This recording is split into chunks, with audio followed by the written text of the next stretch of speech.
Hello mga minahal kong kaibigan, good evening. Sana nasa magandang kalagayan kayo. Nandito naman ako mangungulit sa inyo. Magdasal tayo ha.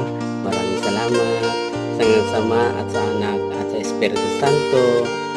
Amen. Ama namin na banal na makapangyarihan sa lahat, nandito kami ngayon humihingi ng kapatawaran kasama ko ngayon ang ating mga kaibigan at yung nakakita sa video na to, lalong-lalo na sa mga pamilya namin, sa bawat isa. Panginoon, huwag mo kaming pababayaan sa oras at sa mga minuto, lagi mo kaming gabayan. Tulungan mo po kami mga pagdulot ng aliw at ginhawa sa mga may sakit at sa mga malalapit ng sumakabilang buhay. Makapagbigay ng pag-asa sa mga dukha at walang hanap buhay. Magpahilom ng sugat ng mga pusong wasak. Makiisa sa pagkilos ng mga